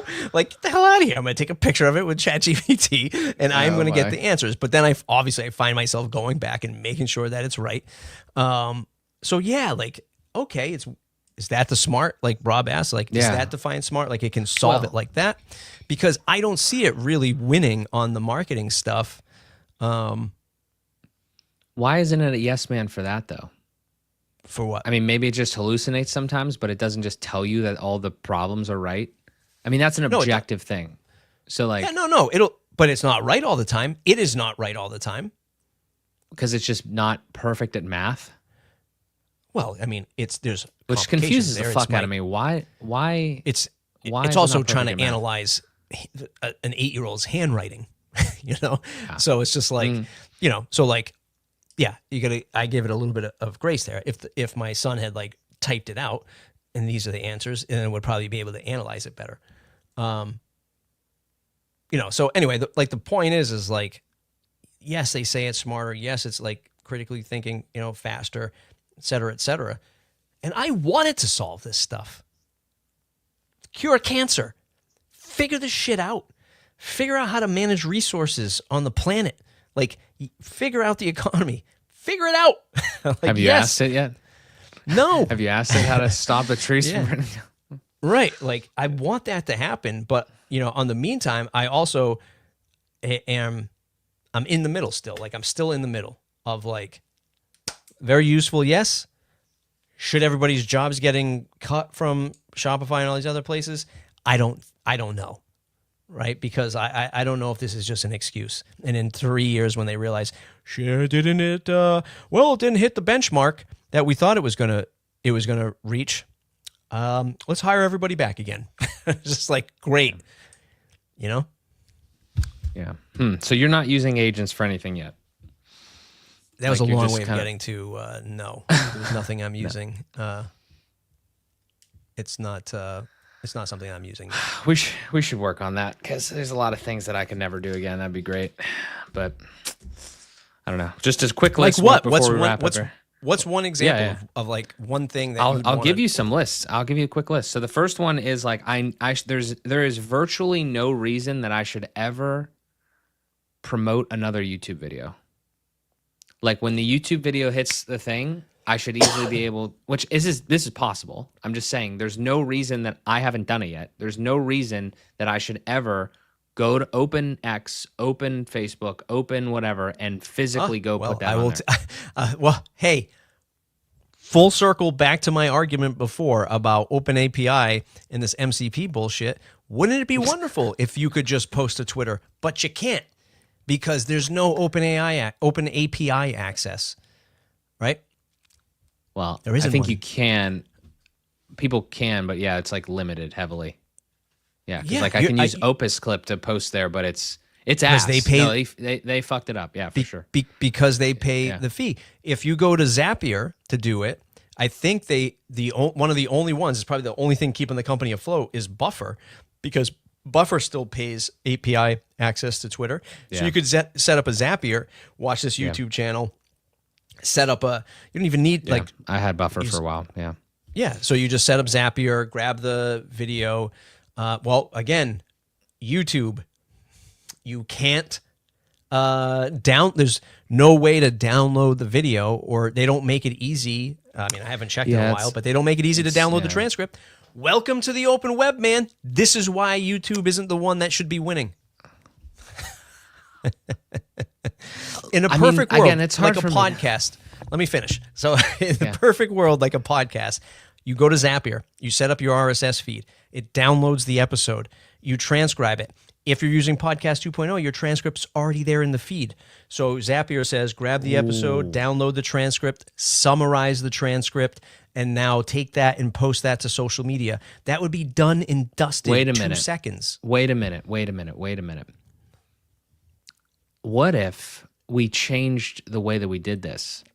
What if instead of posting to YouTube as that being the trigger, what if we posted to like, well, I don't know exactly how we do this, but what if we posted somewhere else, like just to Google Drive or to like Video Press or something, and somehow used, again, I wouldn't use Zapier at this point. I would definitely contact Brendan and do a live stream on how to do this stuff in N8N at this point. But my point is, like, what if you just changed it to like where you had more access of the trigger, you put the video there, then like you automated the posting process and the posting.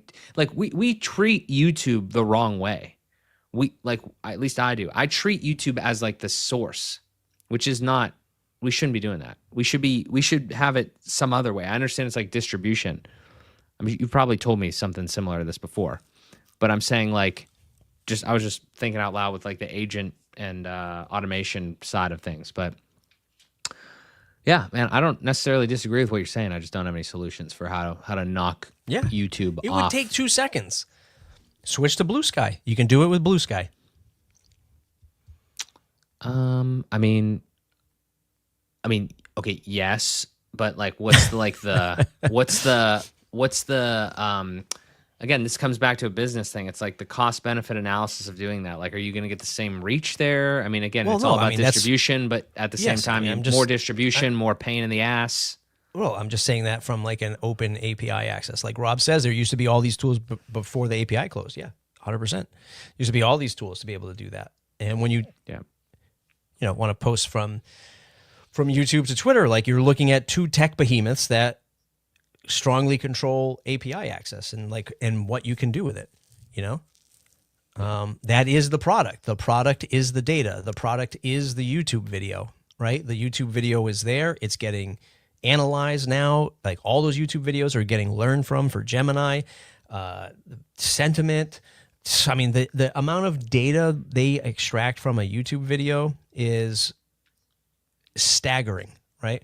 They're probably analyzing your voice, your fucking mental health, like they're doing like everything, and you just agree to the terms every time you log in, and I do it too. But they don't make it easy, for these very simple things. Because I too seek that solution. Are you still using, are you still manually creating thumbnails? I'm still manually creating thumbnails. I tried that last couple days over the weekend. Tried to use Pixels. Have you tried Pixels? Apparently, it's the best one. What else but, you got on your list that's not working? ass. Yeah, of course. Yes, that's what I'm saying. I didn't try Descript yet, like you do, but that seems kind of Descript promising. is- But Opus, I love Opus Clip. Opus Clip is working. I'm hating Opus every He hates it. time. I like it. No, I'm ready to just burn down the credits that I have. You go through them and then like find something else. Here's Wow. what I want out of Opus, and I'll share it on the screen right now. They redid the editor. Looks great. Looks better. Yeah, okay, it's great. But like I want to be able to. Okay, so Jake Goldman interview, for example. Okay, so it defaults to all. What is this, 9:16, right? For the shorts. That's quote unquote your fault, I think. Well, no. Oh, here we go. Opus Pro And is it's blocked. broken. Oh man, this guy. Oh man, Nope. it's not looking good. This guy's got to turn his VPN off. What is you're saying you don't like that it defaults to 9:16? No. It defaults to only one. I don't know, whatever. Now I can't access the editor. It doesn't give you both, you're saying? No. So like this one right here. So here's my workflow now. The only thing that this has really solved for me, Opus, it's definitely taken a chunk of time away from having to do this work. Otherwise I would never do it, which is like one of the things that like holds me back. Hold on, where did I put your screen? Let me get you out of there. Okay, great. I come in, I got all these clips. Some of them are repetitive, where it's like the same exact clip. I mean, like at some point, like you've crossed over. This is only a 40-minute show. There's like 50 clips. So like obviously you've crossed over a lot in the conversation. So what I'll do is I'll just go, okay, freelancer to agency, the pricing mind shift you need. This is a good one. Let's do it right now. So I will go right to the scheduler. I'll uncheck LinkedIn, and I will just go to the WP Minute, Facebook, Instagram, Twitter, and Shorts, the YouTube Shorts. And then I do this. I double check the tags just to make sure. I mean, those are shit. So, I mean, I never use those. Yeah, but here's the thing. This is the thing. I don't want to use a tool that I still have to do work. Where is the benefit? Listen, let's go full screen. What is the point about paying for these effing tools if I'm still coming in here and now I have to do the work? Like, okay, now I got to think of another title. And then all this thing is doing is making me clips.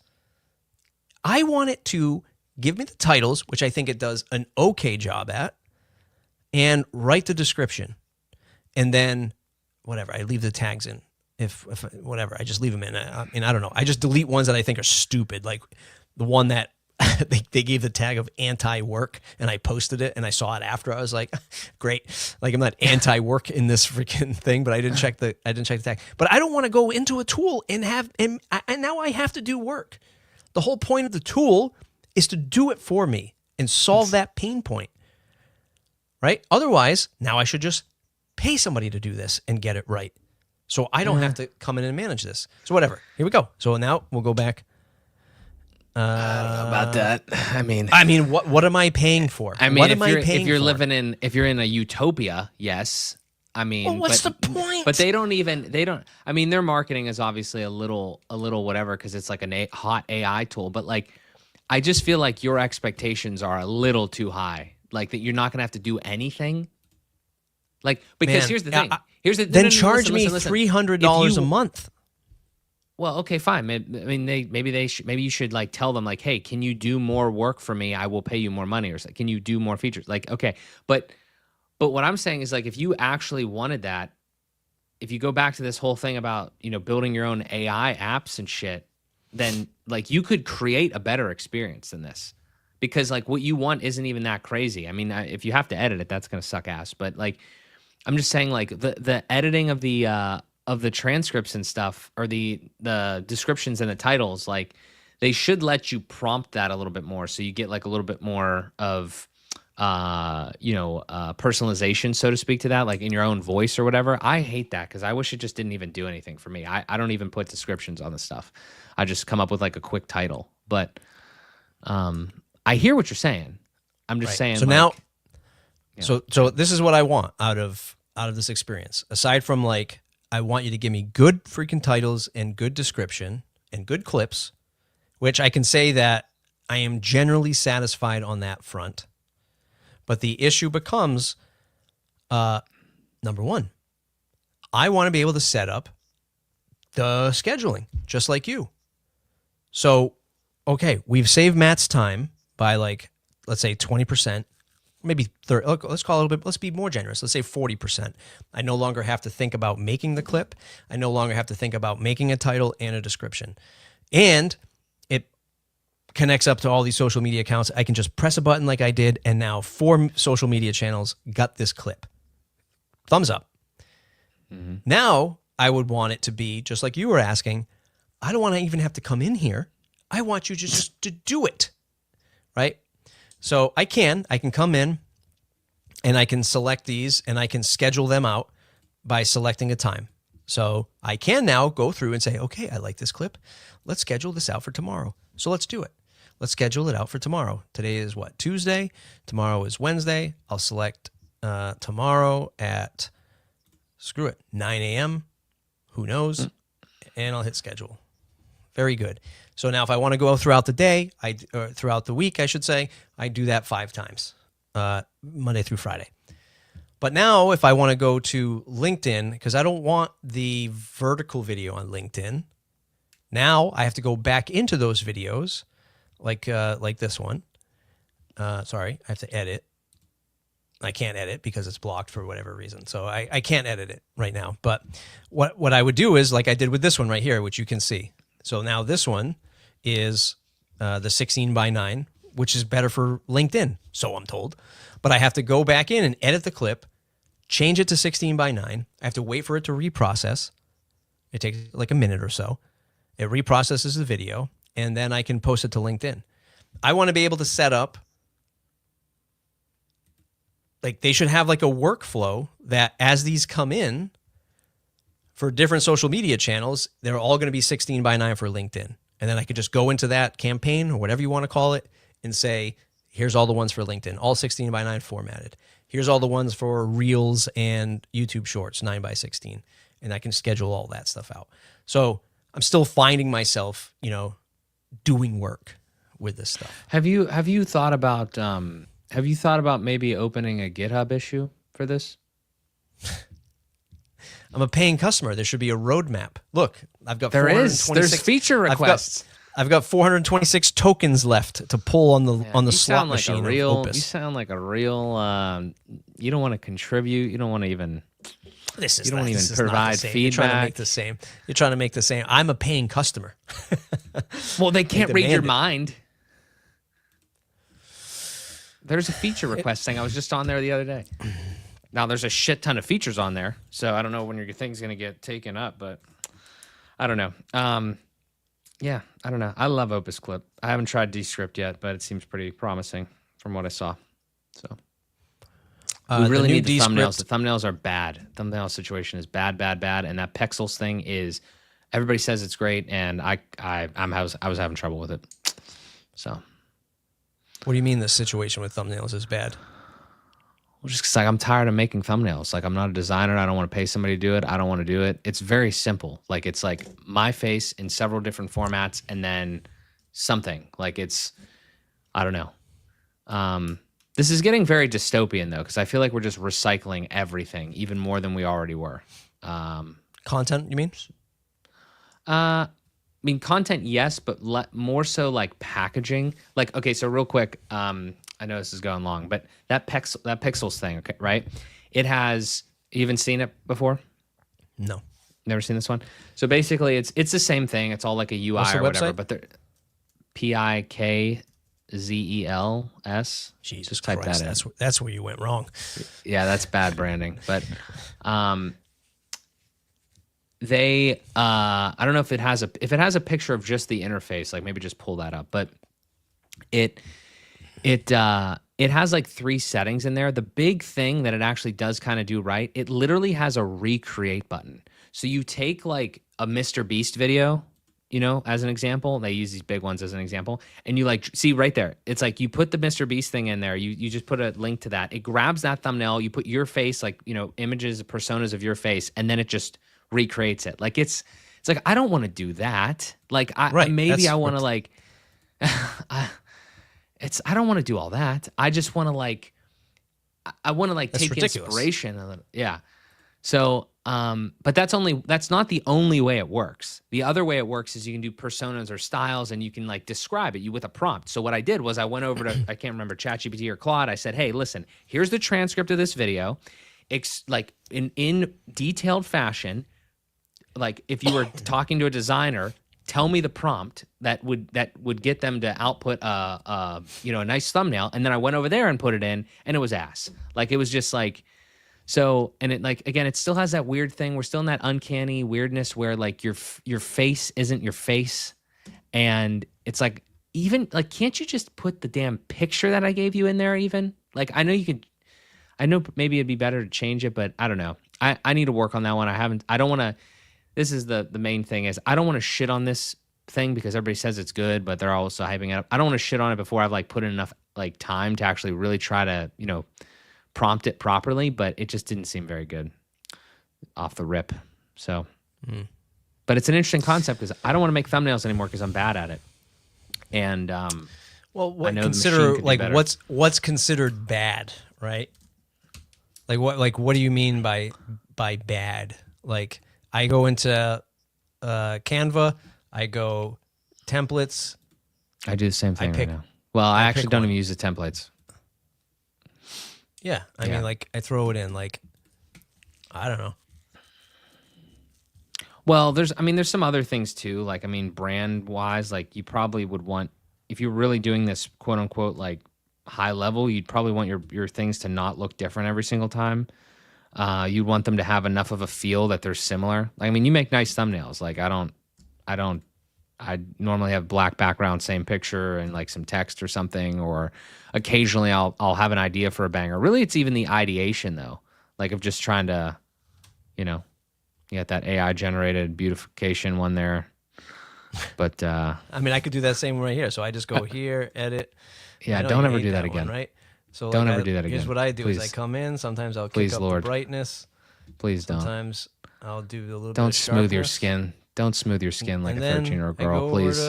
And then I go over Please. to the face retouch and I slide that sucker all the way to the right. Embrace your wrinkles. Embrace your right? wrinkles. And then, Come on. And then that's it.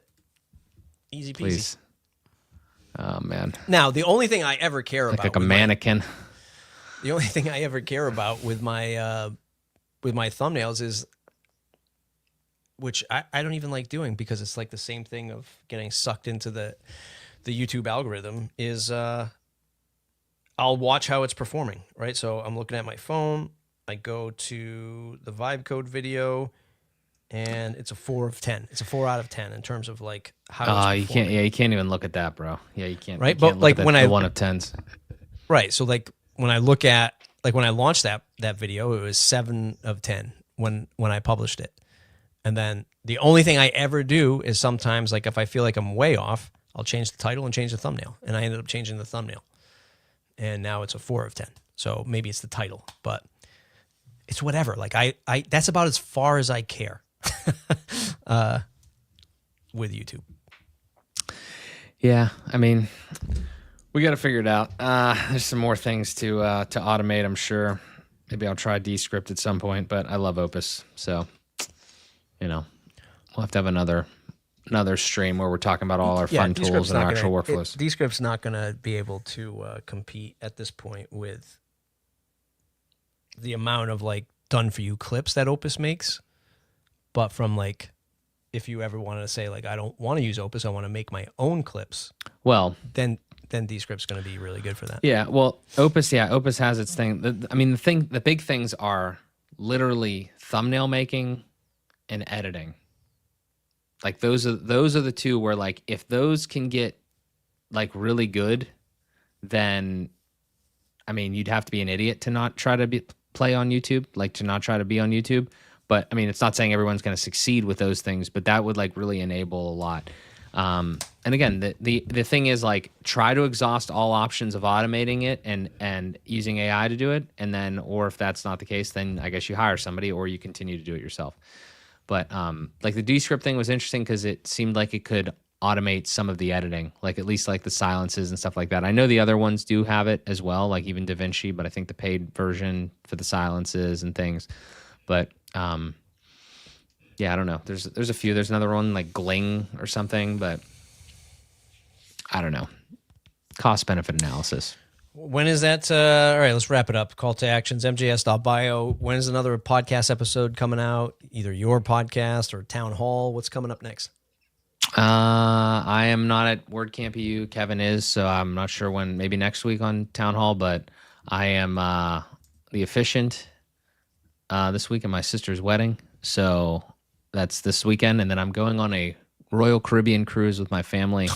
So I need to stack the content Jesus because I'm Christ, doing like, daily shorts. When does he work? You see this guy come on the all internet the time. I work right? all the time. With this sad face of like, I'm shutting it all down. I don't know what to do. And then he's on Royal Caribbean. He's officiating a wedding. He's over here playing golf, right? Gotta get through the pain, man. I'm a man of many talents. I don't know what to tell you. I am extremely capable. So, yeah. MJS.bio, check that out. Go ahead. No, I was just gonna say videos every day, every single day, shorts every single day. And there will be long form. I'm on day 2. I have it booked out until day 10 already. So beautiful. Just you're gonna see a lot more of me. Appreciate you all. The WP Minute, thewpminute.com/subscribe, join the newsletter. Listen, I feel like we're the hardest working media publication for WordPress professionals in the space. Love the repository. Big up to the repository for news and community of journalism. But if you're looking for stuff that's really going to impact your WordPress professionals, your agency, your business, your freelance, what's happening, what's next, thewpminute.com. Multiple shows, multiple pieces of content covered by myself, Eric Karkovac, and others. Thanks for hanging out today, and we'll see you in the next one.